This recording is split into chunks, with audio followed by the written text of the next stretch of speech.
नमस्कार विद्यार्थी मित्रांनो, इयत्ता 9वीचा इतिहास विषय आणि त्यामधला दुसरा घटक आपण बघतोय, भारत 1960 नंतरच्या घडामोडी। याच्या अगोदर या घटकाचे 2 भाग तुम्ही यूट्यूबवरती पाहिले असतील।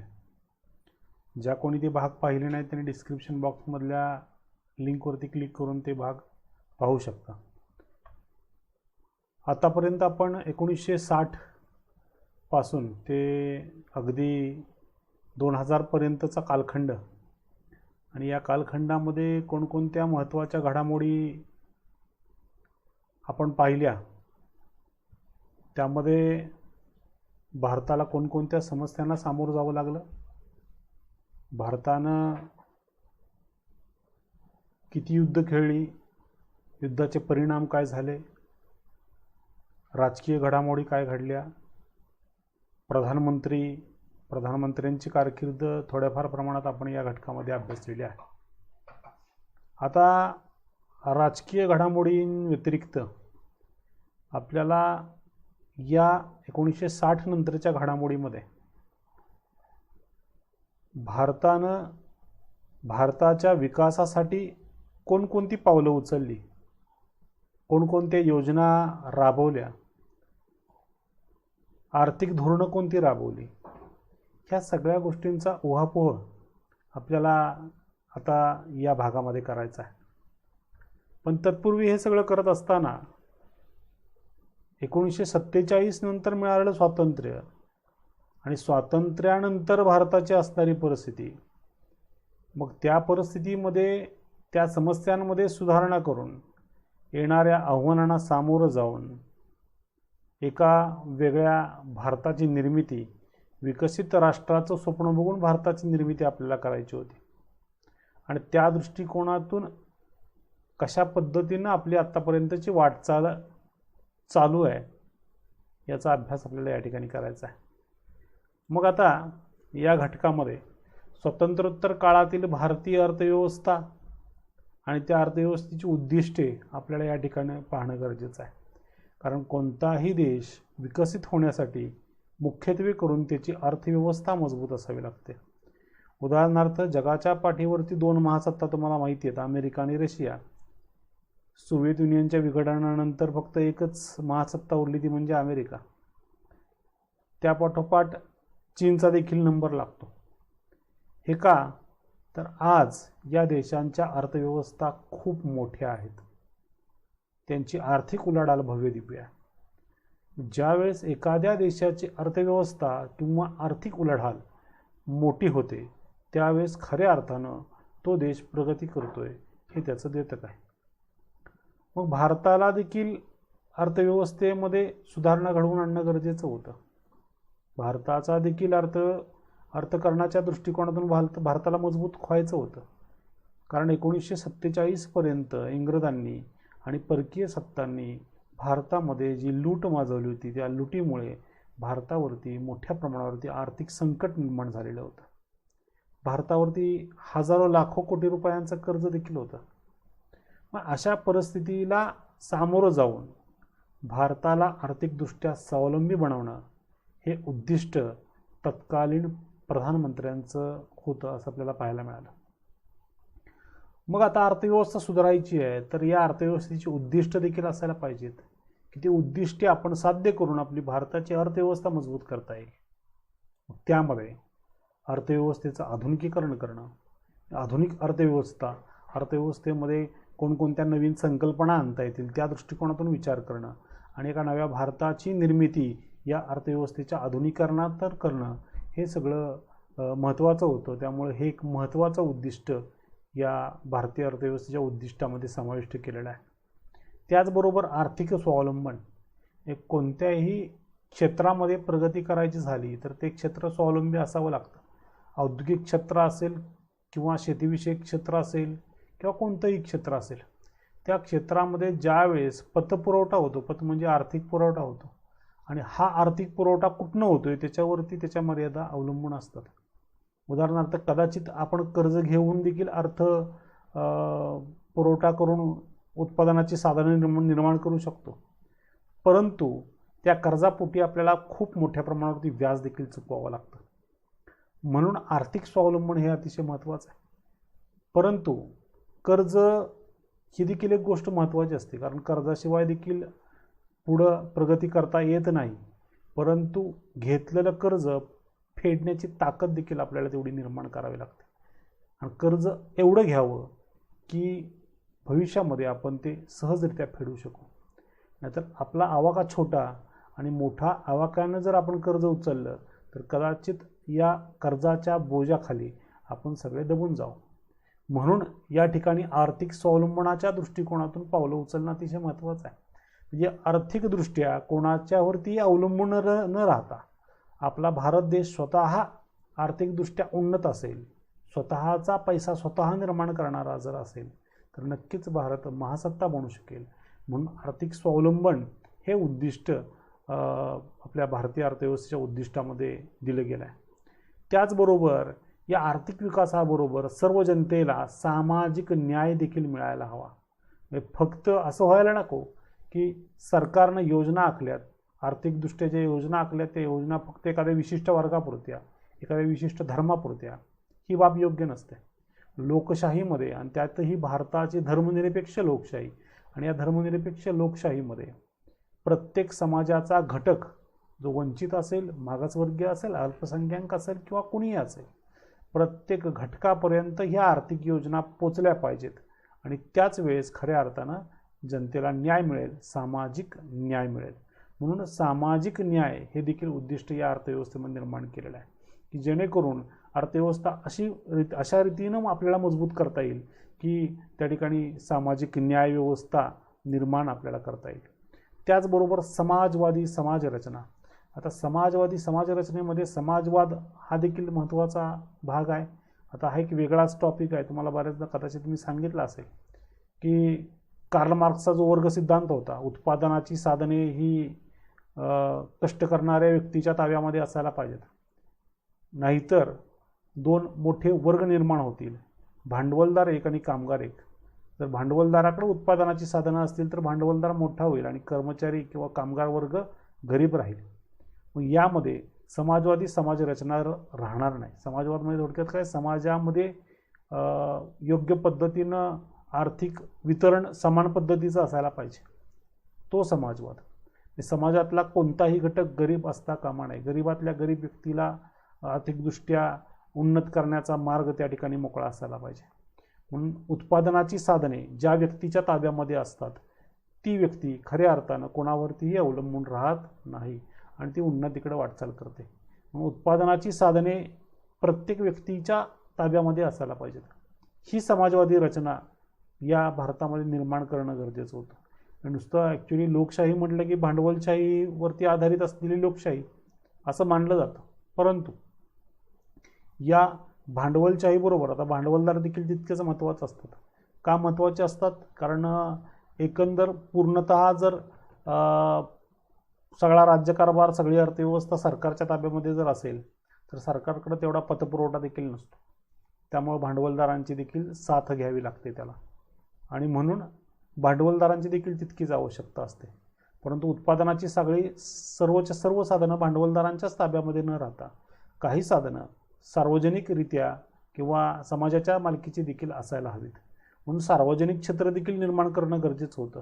म्हणून अशा पद्धतीची आर्थिक परिस्थिती निर्माण व्हावी किंवा त्यातनं बघा सहकार क्षेत्र निर्माण झालं, लोक एकत्र येऊन उद्योगधंदे स्थापन करू लागले. हे समाजवादी समाजरचनेचंच एक नवीन मोठं उदाहरण आपल्याला बघायला भेटेल. हे सगळ्यात मोठं ज्वलंत आत्ताचं जर उदाहरण घ्यायचं झालं तर तुम्हाला साखर कारखाने बघायला भेटतील. खाजगी साखर कारखाने देखील आहेत वैयक्तिक एका मालकाचे, म्हणजे त्या सगळ्या कारखान्याची मालकी एकाच मालकाकडे असते. परंतु तुम्हाला असेही कारखाने बघायला भेटतील की ते कारखाने सर्व शेतकऱ्यांनी मिळून त्या ठिकाणी तयार केलेले असतात. म्हणजेच सहकारी साखर कारखाने तुम्हाला बघायला भेटतील, त्याची मालकी सगळ्या शेतकऱ्यांकडे असते. म्हणजे थोडक्यात भांडवलदार जर पिळवणूक करताना आपल्याला दिसतोय तर त्याला दुसरा ऑप्शन देखील आहे सहकार क्षेत्राचा. त्यामुळे अशा रीतीनं समाजातील प्रत्येक घटकाला न्याय मिळावा म्हणून समाजवादी समाजरचना हे उद्दिष्टामध्ये, अर्थव्यवस्थेच्या उद्दिष्टामध्ये हे उद्दिष्ट समाविष्ट केलेलं आहे. त्यानंतर कोणतेही आर्थिक उद्दिष्ट साध्य करण्यासाठी नियोजनाची गरज असते. मग ते असं नियोजन त्या ठिकाणी मांडायचं असतं की ते पूर्ण करण्यासाठी त्याच्यावरती पावलं त्या ठिकाणी उचलावी लागतात. मग भारतामध्ये देखील अशा योजना आखण्यास सुरुवात झाली होती. 5-5 वर्षाच्या योजना आखण्यास सुरुवात केली होती. दर 5 वर्षानं आपली उद्दिष्ट काय असतील ती उद्दिष्ट त्या ठिकाणी बदलत देखील राहतील. जी उद्दिष्ट आपण साध्य केलेली आहेत ती बाजूला सारून जी उद्दिष्ट साध्य केली नाही त्याच्यावरती फोकस द्यायचा. अशा पद्धतीनं असे उद्दिष्ट त्याचं टार्गेट ठेवण्यासाठी पंचवार्षिक योजना राबवल्या गेल्या. दर 5 वर्षाला ती उद्दिष्ट त्या ठिकाणी घ्यायची आणि ती पूर्ण करण्यासाठी प्रयत्न करायची. अशा पंचवार्षिक योजनांची निर्मिती स्वतंत्र भारतानंतर करायला सुरुवात झाली. दर 5 वर्षांना पंचवार्षिक योजना यायला लागली. काही वर्ष असे देखील आहेत की पंचवार्षिक योजना बाजूला सारून एक एक वर्षाची योजना देखील राबवलेली आहे. पुढे याच प्रकरणामध्ये आपल्याला ते बघायचं आहे. परंतु 5-5 वर्षाचं टार्गेट देऊन ते टार्गेट पूर्ण करण्यासाठी कृती करणं महत्त्वाचं आहे. यासाठी या पंचवार्षिक योजना राबवल्या गेल्या. आर्थिकदृष्ट्या आपलं ते टार्गेट कंप्लीट व्हायला पाहिजे. मग पंचवार्षिक योजनामध्ये कोणकोणती उद्दिष्ट होती तर उद्योगधंदे उभारून आधुनिकीकरण आणि स्वावलंबन प्राप्त करणे हे भारताचं उद्दिष्ट होतं. स्वतः भारतामध्ये वेगवेगळे उद्योगधंदे निर्माण व्हावे. लघुउद्योग असतील, कुटीर उद्योग असतील, त्यांमध्ये आधुनिकीकरण यावं, स्वावलंबन यावं. आर्थिक स्वावलंबन असेल किंवा उत्पादनाच्या दृष्टिकोनातून स्वावलंबन असेल. उदाहरणार्थ एखादा उद्योगधंदा स्थापन केला आहे पण कच्चा मालासाठी दुसऱ्या देशावरती अवलंबून व्हावं लागतंय. असं न होता परिपूर्णरित्या संपूर्ण साधनं भारतामध्येच निर्माण करता यायला पाहिजेत. अशा उद्देशानं पंचवार्षिक योजनेमध्ये ही महत्त्वाची उद्दिष्ट ठेवली होती. ती म्हणजे उद्योगधंदे उभारून आधुनिक आणि स्वावलंबन प्राप्त करणं हे एक महत्त्वाचं उद्दिष्ट या पंचवार्षिक योजनांमध्ये राबवलं गेलं. त्याचद्वारे नियोजन करून सामाजिक न्यायावरती आधारलेली अर्थव्यवस्था आणायची होती. प्रत्येक गोष्टीमध्ये नियोजन अतिशय महत्त्वाचं असतं. नियोजन जर नसेल तर ती गोष्ट साध्य करता येत नाही. उदाहरणार्थ तुमचंच घ्या, परीक्षा जर असतील तर परीक्षेचं योग्य पद्धतीने नियोजन केलं तर आपल्याला परीक्षेमध्ये योग्य ते यश संपादन करता येतं. पण नियोजन नसेल तर नियोजनाअभावी आपल्याला हवा तो रिझल्ट त्या ठिकाणी प्राप्त करता येत नाही. प्रत्येक गोष्टीमध्ये नियोजन महत्त्वाचं आहे.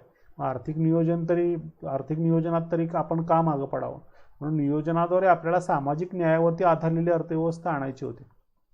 त्याचबरोबर भारताने योजना आयोगाची स्थापना करून पंचवार्षिक योजना सुरू केली. पंचवार्षिक योजना सुरू करण्या अगोदर भारतानं एका आयोगाची स्थापना केली. त्याला योजना आयोग असं म्हणतात.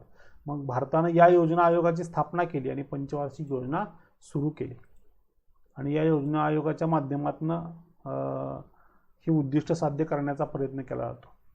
आता त्यानंतर पुढचा मुद्दा आहे आर्थिक उदारीकरणाचा. आता आर्थिक उदारीकरणाला सुरुवात केव्हा झाली तर ज्यावेळेस सोव्हिएत युनियनचं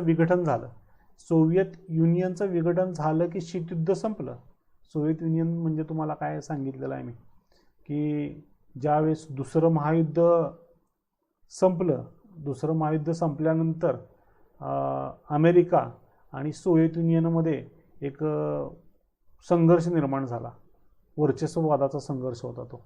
आता सोव्हिएत युनियन दुसऱ्या महायुद्धानंतर स्थापन नव्हतं झालं तर ते 1922-23च्या आसपास सोव्हिएत युनियनची स्थापना झालेली आहे. म्हणजे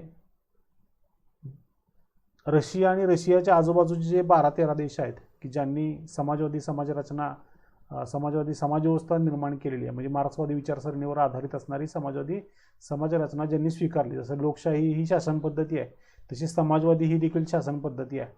आणि ज्या ज्या देशांनी ही समाजवादी शासनव्यवस्था स्वीकारलेली आहे अशा देशांनी एक संघ तयार केला. त्याला सोव्हिएत संघ असं म्हणतात. म्हणजे रशिया आणि इतर जे काही 10-12 देश होते ते देश म्हणून त्यांनी सोव्हिएत संघ तयार केला. त्यामुळे एक पॉवरफुल राष्ट्र एक निर्माण झालं होतं त्या कालखंडामध्ये. आणि म्हणून अमेरिका आणि सोव्हिएत संघामध्ये स्पर्धा लागली होती. मग शीतयुद्ध सुरू झालं म्हणजे काय प्रत्यक्ष युद्ध नाही पण युद्धाची परिस्थिती. ते युद्ध आत्ता होईल का नंतर होईल. मग भयंकर पद्धतीनं शस्त्रास्त्र स्पर्धेचं निर्मिती करणं, एकमेकांना प्रत्येक मोर्चावरती हाणून पाडणं. जसं की अमेरिकेनं अवकाश संशोधनावरती भर दिला, रशियानं पण अवकाश संशोधनावरती लगेच भर दिला. एक दुसऱ्या देशाने एखादं संशोधन लावलं की त्या संशोधनाला तोडीस तोड दुसरं संशोधन तयार करायचं. एखाद्या देशानं जर एका वेगळ्या पद्धतीच्या शस्त्रास्त्राची निर्मिती केली तर त्या देशानं पण शस्त्रास्त्राची निर्मिती मोठ्या प्रमाणावरती करायची. अशा पद्धतीनं पण युद्ध झालं नाही. अशा पद्धतीनं जी परिस्थिती निर्माण झाली त्याला शीतयुद्ध असं म्हणतात. राज्यशास्त्रामध्ये देखील हे आपल्याला अभ्यासायचं आहे. मग ज्यावेळेस 1990च्या नंतर 1991मध्ये सोव्हिएत युनियनचं विघटन झालं आणि विघटन झाल्यानंतर रशिया आणि जे 10-12 देश एकत्र होते ते फुटले आणि रशिया एक वेगळा देश राहिला आणि बाकीचे देश वेगवेगळे राहिले. मग त्यामध्ये शीतयुद्धाची समाप्ती झाली. मग शीतयुद्धाच्या समाप्तीचंच मुळात मूळ काय होतं, म्हणजे कारण काय होतं की ह्या शीतयुद्धामुळे संपूर्ण जगाची असीमित हानी झाली होती. म्हणजे जग 2 गटामध्ये विभागलं गेलं होतं. एका देशाचा दुसऱ्या देशाबरोबर व्यापार होईना, उद्योगधंदे स्थापन करण्यामध्ये अडचणी, उत्पादन तयार होतंय पण त्याला बाजारपेठा मिळणार आणि म्हणून या कारणास्तव या आर्थिक विवंचनेतून बाहेर पडण्यासाठी सोव्हिएत युनियननं जो निर्णय घेतला विघटनाचा त्यातला हा एक भाग महत्त्वाचा आहे. म्हणजे त्यातलं एक छोटंसं कारण हे आहे. नंतर शीतयुद्ध संपल्यानंतर संपूर्ण जग एकत्र येण्याचा प्रयत्न झाला. आर्थिक उदारीकरण आलं. आर्थिक उदारीकरण म्हणजे काय तर एकमेकांना आर्थिक मदत करणं, उद्योगधंदे स्थापण्यात मदत करणं किंवा एकमेकांशी व्यापाराच्या दृष्टिकोनातून करार करणं, कोणत्याही देशामध्ये जाऊन व्यापाराची त्या विक्री करणं किंवा आयात निर्यातीवरती भर देणं, ह्या सगळ्या गोष्टी या आर्थिक उदारीकरणामध्ये आल्या. ज्यावेळेस उत्पादनाची उलाढाल वाढते त्यावेळेस आर्थिक उत्पन्न वाढतं. कधीही लक्षात घ्या. जसं की आपल्या गावातला एखादा दुकानदार जर असेल तर त्या दुकानदाराच्या दुकानामध्ये जर गिराईकच आलं नाही तर त्याची उलाढाल होणार नाही. उलाढाल झाली नाही तर त्याला फायदा मिळणार नाही. त्यामुळं देशाचं देखील असंच असतं की देशामध्ये वेगवेगळे उत्पादन होत असतात पण त्या उत्पादनाचा उठाव जर झाला नाही किंवा देवाणघेवाण जर झाली नाही तर आर्थिक देवाणघेवाण न झाल्यामुळं जागच्या जागी तो देश त्या ठिकाणी थांबू शकतो. त्याची आर्थिक उन्नती कधी होत नाही. म्हणून ही आर्थिक उन्नती होण्यासाठी प्रत्येक देशानं या ठिकाणी एक वेगळा विचार करून आर्थिक उदारीकरणाचं युग या 1991 नंतर सुरू झालं आणि याचाच फायदा भारतानं देखील घेतला. त्या काळामध्ये PV नरसिंहराव भारताचे प्रधानमंत्री होते आणि 1991 साली आर्थिक उदारीकरणाचं धोरण भारतानं देखील स्वीकारलं आणि मग भारतामध्ये परदेशी कंपनी यायला सुरुवात झाली. भारतामध्ये गुंतवणूक वाढली. भारतामध्ये काय वाढली? गुंतवणूक वाढली. ज्या वेळेस एखाद्या देशाची गुंतवणूक एखाद्या देशामध्ये होते त्यावेळेस तिथं आर्थिक चलन त्या ठिकाणी वाढत असतं. उदाहरणार्थ एक साधं उदाहरण सांगतो की एखाद्या गावामध्ये एकही कंपनी नाही आहे. कंपनी स्थापन करण्याची इच्छा त्या गावकऱ्यांची खूप आहे पण गावाकडे त्या पैसे नाही आहेत. कंपनी नाही त्यामुळे उद्योगधंदा रोजगार देखील नाही आहे. आर्थिक उलाढाल होत नाही आहे. मग जर दुसऱ्या गावच्या एखाद्या व्यक्तीला त्या गावामध्ये उद्योगधंदा स्थापन करण्याची जर परवानगी मिळाली तर काय होईल बघा. ते गाव दुसऱ्या गावामध्ये उद्योगधंदा स्थापन करेल. म्हणजे थोडक्यात इन्व्हेस्टमेंट त्या ठिकाणी तयार होईल. उदाहरणार्थ समजा 1 कोटी रुपयाचा प्रकल्प आहे, तो 1 कोटी रुपयाचा प्रकल्प त्या गावामध्ये स्थापन केला, त्या गावामध्ये 1 कोटी रुपये अप्रत्यक्षरित्या आले. मग त्या उद्योगधंद्याच्या माध्यमातून लोकांना रोजगार मिळेल. लोकांना रोजगार मिळाल्यावरती लोकांना आर्थिक उत्पन्न प्राप्त होईल. बरोबर. त्या उद्योगधंद्याच्यावरती जोरावरतीच आजूबाजूची दुकानं किंवा मार्केटला व्हॅल्यू येईल. आर्थिक उलाढाल मोठ्या प्रमाणावरती वाढेल. म्हणून इन्व्हेस्टमेंट ही अतिशय महत्त्वाची असते. ज्या पद्धतीने एका गावानं दुसऱ्या गावामध्ये इन्व्हेस्टमेंट केल्यावरती त्या गावचा देखील विकास झाला तसं देशाचं पण आहे. मग दुसऱ्या देशाची जर इन्व्हेस्टमेंट आपल्या देशामध्ये आली तर नक्कीच रोजगार, उत्पादन क्षमता ह्या सगळ्या गोष्टींवरती त्या ठिकाणी भर पडतो आणि आर्थिक उन्नती होण्यास मदत होते. त्या पाठोपाठ देशाला कर त्या ठिकाणी एक्स्ट्रा त्या ठिकाणी प्राप्त होतो. त्यामुळं हे आर्थिक उदारीकरणाच्या धोरणामध्ये भारत पाठीमागं राहू नये म्हणून PV नरसिंहराव सरकारने आणि त्यांच्या कालखंडामध्ये असणारे अर्थमंत्री, अत्यंत हुशार अर्थमंत्री, ते म्हणजे डॉक्टर मनमोहन सिंग यांच्या चाणाक्ष नीतीमुळं आपण आर्थिक उदारीकरणाच्या धोरणामध्ये आलो आणि भारताचं एक नवीन आर्थिक युग सुरू झालं. त्यानंतर या धोरणामुळे झालेल्या बदलांना आपण जागतिकीकरण असंही म्हणतो. थोडक्यात काय की उदारीकरण आणि जागतिकीकरण या नाण्याच्या 2 बाजू आहे. एकमेकांना व्यापाराच्या दृष्टिकोनातून आर्थिक गोष्टींच्या दृष्टिकोनातून एकमेकांना मदत करणं हे जागतिकीकरणाचंच एक उदाहरण आहे. तर हेच जागतिकीकरण असं आपण त्याला म्हणू शकतो आणि राज्यशास्त्रामध्ये देखील या गोष्टीवरती आपल्याला फोकस द्यायचा आहे. त्याचबरोबर आर्थिक उदारीकरणाच्या धोरणाचे परिणाम काय झाले ते आपल्याला बघायचे. हे अतिशय महत्त्वाचं आहे. भारताची आर्थिक व्यवस्था भरभराटीला आली. भारताची अर्थव्यवस्था काय आली? भरभराटीला आली. उदाहरणार्थ एक सायकलची कंपनी होती भारतामध्ये, हिरो नावाची, बरोबर. मग भारतामध्ये मोटरसायकल त्या काळामध्ये नव्हती. मोटरसायकल 1990 नंतर भारताला बघायला भेटली. त्या मोटरसायकलचं नाव हिरो होंडा. म्हणजे काय की जापनीज कंपनी होंडा, या होंडानं हिरो म्हणजे भारताची जी हिरो कंपनी आहे, ते हिरो कंपनीमध्ये गुंतवणूक केली. दोन कंपन्या एकत्रित आल्या आणि सायकल हा उद्योगधंदा तर सुरूच होता, पण मोटरसायकल क्षेत्रामध्ये या दोन कंपन्यांनी आपापली इन्व्हेस्टमेंट केली आणि एक नवीन उद्योगधंदा स्थापन केला मोटरसायकल बनवण्याचा. आणि भारतातील आज तागायची सर्वात मोठी मोटरकॉप कंपनी ती निर्माण झाली होती. आता पाठीमागच्या 5-7 वर्षापूर्वी त्याचं विभाजन झालं आणि होंडा वेगळी कंपनी झाली आणि हिरो वेगळी कंपनी झाली. पण हे सगळं घडलं केव्हा? जेव्हा उदारीकरणाचं धोरण स्वीकारलं आणि परदेशी कंपन्या भारतामध्ये आल्या. त्याचंच एक दुसरं उदाहरण जर द्यायचं झालं तर तुम्ही जे आत्ता स्विफ्ट किंवा अल्टोसारख्या गाड्या बघता, ती गाडी सुझुकीची नसून मारुती आणि सुझुकी, म्हणजे मारुती भारताची कंपनी आणि सुझुकी जापनीज कंपनी, या दोन कंपन्या एकत्र येऊन म्हणजे जापनीज कंपनीनं भारतामध्ये इन्व्हेस्टमेंट केली आणि एक मोठी कंपनी स्थापन केली 4 व्हीलर गाड्या बनवण्याची. अशा पद्धतीनं भारतामध्ये इन्व्हेस्टमेंट वाढली, उद्योगधंदा वाढला, लोकांना रोजगार मिळाला. त्यामुळे भारताची अर्थव्यवस्था भरभराटीला आली.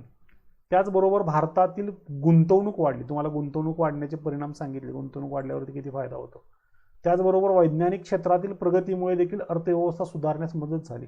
उदाहरणार्थ अवकाश संशोधन क्षेत्रामध्ये रशियानं देखील आपल्याला खूप मोठ्या प्रमाणावरती त्या काळामध्ये मदत केलेली आहे. त्यामुळे ह्या उदारीकरणामुळं वैज्ञानिक क्षेत्रामध्ये देखील भारतानं प्रगती केली. भारतातले बरेच युवक परदेशामध्ये जाऊन शिकू लागले. वैज्ञानिक दृष्टिकोन त्यात त्यांच्यामध्ये निर्माण झाला, मोठमोठे सायंटिस्ट निर्माण झाले. तर अशा पद्धतीनं वैज्ञानिक क्षेत्रातील प्रगतीमुळे देखील आर्थिक व्यवस्था सुधारण्यास मदत झाली. त्याचबरोबर माहिती तंत्रज्ञान क्षेत्रात रोजगाराच्या नव्या संधी उपलब्ध झाल्या. हे माहिती तंत्रज्ञान क्षेत्र भारतामध्ये आलं. तुम्हाला मी राजीव गांधींच्या टॉपिकमध्ये सांगितलं होतं की राजीव गांधींनी भारतामध्ये संगणक युगाला सुरुवात केली होती, पण ते 80चं युग होतं. पण 90च्या युगामध्ये मोठमोठ्या संगणक क्षेत्रातील कंपन्या भारतामध्ये आल्या. उदाहरणार्थ मायक्रोसॉफ्ट सारखी कंपनी असेल किंवा इतर आयबॉलच्या किंवा आयबॉल इंडियनच कंपनी डेल सारखी कंपनी असेल, IBM सारखी कंपनी असेल किंवा IBM मध्ये देखील भारताचे शेअर्स पण परदेशी शेअर्स देखील त्याच्यामध्ये मोठ्या प्रमाणावरती आहेत. अशा वेगवेगळ्या कंपन्या भारतामध्ये इन्व्हेस्ट करू लागल्या आणि संगणक क्षेत्रामध्ये नवीन क्रांती त्या ठिकाणी आली. मग याच कालखंडामध्ये भारताची देखील एक मोठी कंपनी निर्माण झाली इन्फॉर्मेशन टेक्नॉलॉजीची, इन्फोसिस नावाची. मग त्यामुळं मोठ्या प्रमाणावरती विज्ञान क्षेत्रामध्ये देखील स्वावलंबी होण्याचा प्रयत्न भारतानं केला. असं नाही की परदेशी कंपन्यावरती भारत अवलंबून राहिलेला आहे. भारताचं स्वतःचं देखील तंत्रज्ञान निर्माण झालेलं आहे. जसं की भारताचा स्वतःचा सुपर कॉम्प्युटर नव्हता, भारताला तो देण्यास अमेरिकेने नकार दिला. म्हणून भारताच्याच विजय भटकर यांनी सुपर कॉम्प्युटरची निर्मिती केली, हे देखील आपण विसरता कामा नये. इन्फोसिस सारख्या कंपन्यांच्या माध्यमातून भारतामध्ये माहिती तंत्रज्ञान क्षेत्रामध्ये खूप मोठा रोजगार त्या ठिकाणी निर्माण झाला आणि रोजगाराच्या संधी देखील मोठ्या प्रमाणात निर्माण झाल्या. त्यानंतर वळूया शेती क्षेत्राकडं. औद्योगिक क्षेत्र भरभराटीला आलं हे मान्य, परंतु शेती क्षेत्राला देखील मागं ठेवता कामा नये. कारण की भारताचा पारंपरिक व्यवसाय आणि भारत हा शेतीप्रधान देश होता. त्यामुळं शेती क्षेत्रामध्ये देखील उत्पन्न वाढणं गरजेचं होतं. भारताची वाढती लोकसंख्या, त्याचबरोबर आपली भूक भागवून संपूर्ण जगाची भूक भागवण्याची देखील ताकद भारतीयांमध्ये निर्माण झाली पाहिजे. म्हणून शेती क्षेत्रामध्ये देखील मोठ्या प्रमाणावरती उन्नती क्रांती होणं गरजेचं होतं. म्हणून हरित क्रांतीच्या दृष्टिकोनातून तत्कालीन सरकारांनी पावलं उचलायला सुरुवात केली होती. त्यामध्ये भारतात 1965 मध्ये हरित क्रांतीच्या चळवळीला सुरुवात झाली. जी धडपड होती हरित क्रांतीची, धडपड 1965ला सुरू झाली. 65 नंतर म्हणजे जसं की चीनचं युद्ध संपलं, चीनच्या युद्धानंतर भारतानं बऱ्याच गोष्टी शिकल्या होत्या. बघा, पराभव, आपल्याला कधी कधी पराभव देखील माणसाला खूप काही शिकवून जातो. मग त्या पराभवातनं आणि 1965 मध्ये तत्कालीन प्रधानमंत्री आपले लाल बहादूर शास्त्री यांनी एक नारा दिला होता. बघा, कुठला नारा? जय जवान आणि जय किसानचा. जवान देखील मजबूत झाला पाहिजे आणि किसान देखील मजबूत झाला पाहिजे. त्या दृष्टिकोनातून त्या पंचवार्षिक योजनांमध्ये हरित क्रांतीचा देखील अंतर्भाव केला आणि 1965 मध्ये हरित क्रांतीच्या चळवळीला सुरुवात झाली आणि सगळी लोक कामाला लागली. त्यामध्ये सगळ्यात मोठं योगदान हरित क्रांतीमध्ये होतं ते डॉक्टर एम एस स्वामीनाथन यांचं. डॉक्टर एम एस स्वामीनाथन यांना हरित क्रांतीचे जनक त्यामुळंच म्हटलं जातं. त्यांनी राबवलेल्या योजना आणि त्या योजनांमध्ये मिळालेलं यश आणि भारतामध्ये झालेली हरित क्रांती ह्या सगळ्यामध्ये सगळ्यात महत्त्वाचं योगदान शेतकऱ्यांचं तर होतंच, पण योजना आखणारा किंवा खूप दूरवरचा विचार करणारा व्यक्ती देखील तितकाच महत्त्वाचा असतो. याच्यामध्ये डॉक्टर एम एस स्वामीनाथन यांचं योगदान खूप मोठं आहे, म्हणून त्यांना हरित क्रांतीचे जनक असं म्हटलं. तर रिकाम्या जागेसाठी हा प्रश्न विचारला जातो. टिंबटिंब यांना हरित क्रांतीचे जनक म्हणतात, तर डॉक्टर एम एस स्वामीनाथन यांना हरित क्रांतीचे जनक म्हणतात. मग नव्या शास्त्रीय तंत्राचा वापर करून त्यांनी अन्नधान्याचे उत्पादन वाढवले आणि मोठं यांत्रिकीकरण शेती क्षेत्रामध्ये आणलं आणि कमी क्षेत्रामध्ये जास्तीत जास्त उत्पादन कसं मिळवता येईल. जसं पंजाबमध्ये मोठ्या प्रमाणात गव्हाचं क्षेत्र आहे, गव्हाचं उत्पादन आहे या क्षेत्रापेक्षा डबल कसं होईल, ते तिप्पट कसं होईल, चौपट कसं होईल, यासाठी प्रयत्न केले गेले आणि वेगवेगळ्या योजना शेती क्षेत्रामध्ये आणल्या. त्यानंतर दुसरा जोडधंदा जो शेतीला असतो तो म्हणजे दुग्ध व्यवसायाचा. मग त्याच्यावरती आधारित धवल क्रांती पुढच्या कालखंडामध्ये आली. सहकारी चळवळीला प्रयोगाने दुधाचे उत्पादन मोठ्या प्रमाणावरती वाढले. सहकारी क्षेत्रामध्ये दुग्ध उत्पादन मोठ्या प्रमाणावरती वाढवण्यात आलं. उदाहरणार्थ काही कोल्हापूर सांगलीच्या भागामध्ये जर तुम्ही बघितल्या तर मोठमोठ्याला सहकारी क्षेत्राच्या वरती आधारित असणाऱ्या दूध डेऱ्या तुम्हाला बघायला भेटतील. शेतकऱ्यांनी निर्माण केलेल्या संस्था आणि त्या संस्थांमध्ये लोक त्या ठिकाणी दुधाची विक्री करणार आणि संपूर्ण त्याचा एक्सपोर्ट करणार. अशा पद्धतीनं सहकारी क्षेत्रामध्ये हा दुग्ध व्यवसाय आला आणि ह्या दुग्ध व्यवसायाला मोठ्या प्रमाणावरती चालना मिळाली. त्याचबरोबर दुग्ध व्यवसायाला मोठ्या प्रमाणावरती आर्थिक पाठबळ देणं, त्याच्यामध्ये विकास करणं हे देखील तितकंच महत्त्वाचं होतं आणि याच्या जोरावरती देखील भारतामध्ये दुधाचा महापूर आला त्या काळामध्ये असं मानलं जातं. मग यामध्ये देखील एका व्यक्तीचं खूप मोठं योगदान आहे, ते म्हणजे डॉक्टर वर्गीस कुरियन यांचं. यांनी गुजरातमधील खेडे या जिल्ह्यातील आणंद येथे म्हणजे अमूल नावाची जी कंपनी आहे किंवा अमूल नावाचा तुम्ही प्रोजेक्ट बघता तर त्या आणंद येथे जो प्रयोग केला दुग्ध व्यवसायाच्या निर्मितीचा तो देशभर व्यापक झाला आणि दुग्ध क्षेत्रामध्ये देखील एखादी अग्रेसर कंपनी होऊ शकते आणि दुधाचे वेगवेगळे प्रोडक्ट बनवून या फूड प्रोसेसिंग क्षेत्रामध्ये नवीन पाऊल उचलण्याचं काम त्या ठिकाणी केलं. याचा अर्थ असा नव्हे की फक्त दूध व्यवसाय करायचा आहे आणि दुधाचा एक्सपोर्ट करायचे. दुधापासून वेगवेगळ्या पदार्थांची निर्मिती करणं आणि त्या क्षेत्रामध्ये उतरणं हे देखील महत्त्वाचं आहे. डॉक्टर वर्गीस कुरियन यांनी गुजरातमधील खेडा जिल्ह्यामध्ये आणंद येथे हा पहिला प्रयोग केला आणि या प्रयोगाच्या आधारावरतीच आता वेगवेगळ्या दुग्ध डेऱ्या या क्षेत्रामध्ये उतरलेल्या दिसतात आणि त्यांचे दुधापासून बनवलेले वेगवेगळे प्रोडक्ट तुमच्यापर्यंत पोचलेले या ठिकाणी दिसतात. खऱ्या अर्थाने एक दुग्ध क्रांतीच म्हणावी लागेल, म्हणूनच याला धवल क्रांती देखील म्हणतात. म्हणून डॉक्टर कुरियन यांना धवल क्रांतीचे प्रणेते असे म्हणतात. इथं देखील रिकामी जागा विचारली तर टिंबटिंब यांना धवल क्रांतीचे प्रणेते म्हणतात. कोणाला म्हणतात तर डॉक्टर कुरियन यांना धवल क्रांतीचे प्रणेते असे म्हणतात. त्यानंतर अणुशक्तीच्या क्षेत्रामध्ये देखील भारताला पावलं उचलणं गरजेचं होतं. तुम्हाला मी 70च्या दशकामध्ये किंवा आपल्या 20व्या शतकाच्या शेवटी भारतानं केलेल्या अणुचाचण्या आणि त्याची गरज का होती याचं स्पष्टीकरण मी दिलेलं आहे. परंतु या अणुशक्तीच्या क्षेत्रामध्ये आपल्या वैज्ञानिकांचं योगदान देखील विसरता कामा आपण नये. या अणुशक्तीच्या क्षेत्रामध्ये स्वावलंबी बनवण्याचं काम डॉक्टर होमी भाभा यांनी केलं होतं. डॉक्टर होमी भाभा यांनी भारतातील अणुशक्ती कार्यक्रमाचा पाया घातला आणि डॉक्टर होमी भाभा यांनी भारताला अणुशक्तीच्या क्षेत्रामध्ये स्वावलंबी बनवण्याचा प्रयत्न केला. अणुशक्तीचा वापर फक्त अणुबॉम्बसाठीच नसतो बरं का. म्हणजे अणुशक्ती ही शांततेच्या कार्यासाठीच निर्माण झालेली आहे, पण मानवानं स्वतःच्या सुरक्षिततेचं कारण देऊन त्याचा वापर वाईट क्षेत्रामध्ये केला. परंतु भारताचा कधीच अशा पद्धतीचा उद्देश नव्हता.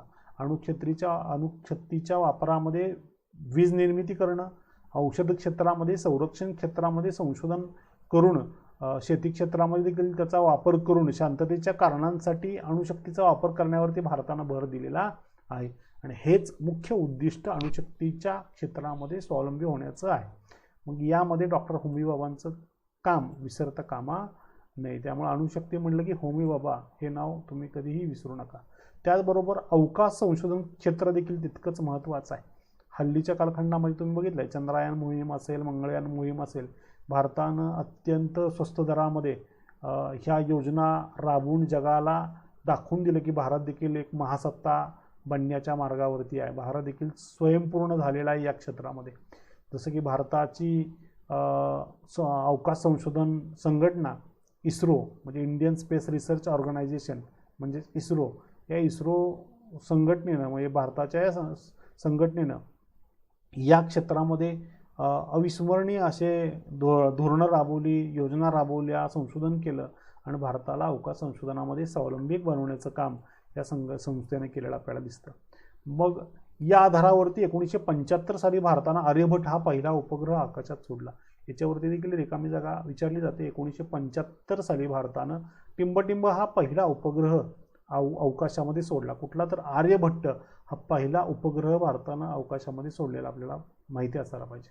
त्याचबरोबर यशस्वी अवकाश कार्यक्रम योजना आखून भारतानं पुढे अनेक उपग्रह अवकाशात सोडून दूरसंचार क्षेत्रामध्ये प्रगती केली. टेलिकॉम सेक्टर त्यानंतर विकसित होण्यास मोठ्या प्रमाणावरती मदत झाली. तसं GPS वगैरे तुम्ही ऐकलं असेल आता 6वीच्या किंवा 8वीच्या अभ्यासक्रमामध्ये की जी सॅटेलाईट यंत्रणा असते की प्रत्येकाचं स्थान निश्चिती कुठल्या ठिकाणी आहे हे समजण्यासाठी GPS यंत्रणा अतिशय महत्त्वाची असते. ही GPS यंत्रणा सॅटेलाईटच्या माध्यमातून घेतली जाते. भारत पूर्वी अमेरिकेवरती किंवा सोव्हिएत युनियनवरती अवलंबून होता आणि त्यांच्या उपग्रहाचा वापर करून आपल्याला त्या माहिती त्या ठिकाणी मिळवाव्या लागायच्या. परंतु भारतानं स्वतःचे उपग्रह अवकाशामध्ये सोडून भारतानं स्वतःची ही यंत्रणा डेव्हलप केलेली आहे. आणि एवढंच काय तर रिक्षाच्या ही भाड्याच्या पेक्षा कमी दरामध्ये भारत चंद्रावरती यान सोडू शकला. हे आपण केलेल्या वैज्ञानिक क्षेत्रामध्ये केलेली प्रगती मानावी लागेल. त्यामुळे तिथनं पुढं खऱ्या अर्थानं असंख्य उपग्रह भारतानं अवकाशामध्ये सोडले आणि दूरसंचार क्षेत्रामध्ये, टेलिव्हिजन क्षेत्रामध्ये देखील भारत कुठंच मागं पडलेला आपल्याला दिसत नाही. त्यानंतर काही महत्त्वाच्या घटना, त्या महत्त्वाच्या घटना लक्षात घेणं गरजेचं आहे. 1950च्या दशकामध्ये भारतीय नियोजन आयोगाची स्थापना झाली. नियोजन आयोगाचे अध्यक्ष पंडित जवाहरलाल नेहरू होते, हे लक्षात घ्या. त्यानंतर 1953मध्ये काकासाहेब कालेलकर आयोगाची स्थापना देखील झाली. आता काकासाहेब कालेलकर कोण, तर इथं माहिती दिली बघा. दत्तात्रय बाळासाहेब कालेलकर उर्फ काकासाहेब कालेलकर 1 डिसेंबर 1985 ते ऑगस्ट 21 हे थोडी स्पेलिंग मिस्टेक झालेली आहे. हे गुजराती लेखक, इतिहासकार होते, पत्रकार, हे गांधीवादी विचारसरणीचे पत्रकार होते. भारत स्वतंत्र झाल्यानंतर काकासाहेब 12 वर्षे राज्यसभेचे सदस्य देखील होते. त्याचबरोबर भारत स्वतंत्र झाल्यानंतर 6 वर्षांनी म्हणजे इसवी सन 1953 साली मागासवर्गीय आयोग नेमण्यात आला आणि कालेलकर या आयोगाचे देखील अध्यक्ष होते. या आयोगाने इसवी सन 1955 साली आपला अहवाल सरकारला सादर केला आणि या अहवालात दलित आणि अस्पृश्यांसाठी अनेक कल्याणकारी योजनांची शिफारस करण्यात आली होती. असं काकासाहेब कालेलकरांविषयीची माहिती आपल्याला विकिपीडिया किंवा गुगलच्या माध्यमातून मिळवता येईल. फक्त स्पेलिंग मिस्टेक एवढी लक्षात घ्या, हे थोडासा कालक्रम चुकलेला आहे. ठीक आहे, चुकीची दुरुस्ती करून घेऊया. तर अशा पद्धतीनं आपण 1960 नंतरच्या घडामोडींचा अभ्यास केला आणि भविष्यामध्ये आता या घडामोडींचा आधार घेऊन भविष्यामध्ये आपल्याला काय योजना राबवता येतील आणि भारत कशा अर्थानं विकसित राष्ट्रांच्या पंक्तीमध्ये जाऊन बसेल हे आपलं कर्तव्य त्या ठिकाणी आहे आणि आपल्यावरती दिलेली आता ही जबाबदारी आहे. आणि म्हणूनच आपला इतिहास आपल्याला माहिती असणं गरजेचं आहे आणि म्हणून तो आपण अभ्यासावा आणि त्यातून ज्या चुका केल्या किंवा आपल्याला कोणत्या कृती केल्यानंतर यश प्राप्त झालं या सगळ्यांचा निष्कर्ष काढून भविष्यामध्ये आपल्याला योग्य ती कृती करायची आहे आणि भारताला विकसित राष्ट्रांच्या पंक्तीमध्ये नेऊन ठेवायची आहे. ही सगळी जबाबदारी तुम्हासारख्या भावी पिढीवरती आहे आणि तेव्हाच ह्या घटकाचं फलित निर्माण झालं असं म्हणता येईल. तर अशा पद्धतीने आपण हा घटक अभ्यासलेला आहे. याच्यावरती काही तुम्हाला शंका असेल तर मला मोबाईलच्या माध्यमातून तुम्ही कळवू शकता. तोपर्यंत मला रजा द्या. धन्यवाद.